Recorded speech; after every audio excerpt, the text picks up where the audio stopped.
ফ্যামিলিতে সাপোর্ট বলতে গেলে শুধু আম্মুরই ছিল।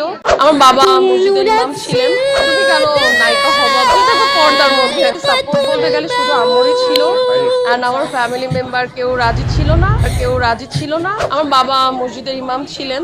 তুমি কেন নায়িকা হবা, এটা তো পর্দার মধ্যে। মিডিয়া ইন্ডাস্ট্রিটা অনেক কঠিন একটা জায়গা। অবশ্যই আমি অভিনয়ে আসতে চাই। ওকে হিডেন করে রাখা হয়েছে। যারা নতুন মডেল আছে, পুরানো মডেল আছে, সবাই একসঙ্গে কাজ করছে, আপনারা দেখতে পাচ্ছেন। এটা আমাদের জন্য অনেক হেল্পফুল। আমার ক্ষেত্রেও কিন্তু সেম, ব্যতিক্রম কিছুই না। কারণ ফ্যামিলিতে সাপোর্ট বলতে গেলে শুধু আম্মুরই ছিল, অ্যান্ড আমার ফ্যামিলি মেম্বার কেউ রাজি ছিল না। ইভেন আমি হচ্ছে একজন, কি বলবো, যে আমার বাবা মসজিদের ইমাম ছিলেন। তো ওখান থেকে আসা অনেক বড় একটা চ্যালেঞ্জ হয়ে দাঁড়িয়েছে আমার জন্য। আমার বাবা মারা গেছে অনেক ছোটবেলায়, বাট চাচারা মামারা সবাই বলে, তোমার বাবা একজন মসজিদের ইমাম, তুমি কেন নায়িকা হবা বা ছোট ড্রেস করবা বা এত ফ্যাশন করবা, তুমি থাকবো পর্দার মধ্যে। বাট না, আমার আসলে মন যেটা চায় সবসময় আমি ছোট থেকে সেটাই করতে চেয়েছি। ইভেন আমাকে জাস্ট আমার আম্মু হেল্প করেছে। আম্মু ছাড়া আমি কখনোই পারতাম না, বিকজ আমি যখন ঢাকায় আসব সব ব্যবস্থা আমার আম্মু করেছে। সো এর জন্য আমার অনেকটা ইজি হয়েছে, বাট অতটাও ইজি না। কারণ মিডিয়া ইন্ডাস্ট্রিটা অনেক কঠিন একটা জায়গা, যেখানে অনেক পরিশ্রম করে নিজেকে প্রমাণ করতে হয় যে ইয়েস আমি একজন মডেল বা আর্টিস্ট।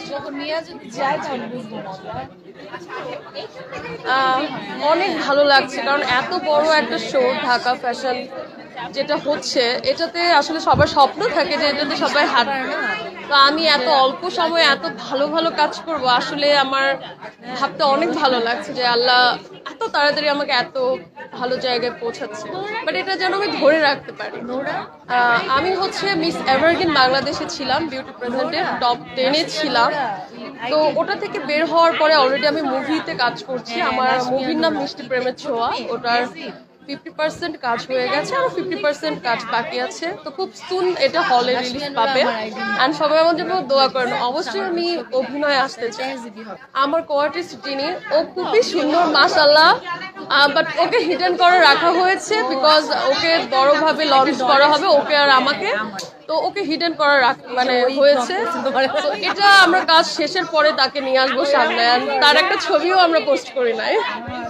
আমার বাবা মারা গেছে অনেক ছোটবেলায়, বাট চাচারা মামারা সবাই বলে, তোমার বাবা একজন মসজিদের ইমাম, তুমি কেন নায়িকা হবা বা ছোট ড্রেস করবা বা এত ফ্যাশন করবা, তুমি থাকবো পর্দার মধ্যে। বাট না, আমার আসলে মন যেটা চায় সবসময় আমি ছোট থেকে সেটাই করতে চেয়েছি। ইভেন আমাকে জাস্ট আমার আম্মু হেল্প করেছে। সর্বপ্রথম তো আল্লাহর, তারপরে আম্মু ছাড়া আমি কখনোই পারতাম না, বিকজ আমি যখন ঢাকায় আসবো সব ব্যবস্থা আমার আম্মু করেছে। তো এর জন্য আমার অনেকটা ইজি হয়েছে। الله فقير ونحن أغنياء سنكتب ما قالوا وقتلهم الأنبياء بغير حق ونقول ذوقوا عذاب الحريق ذلك بما قدمت أيديكم وأن الله ليس بظلام للعبيد الذين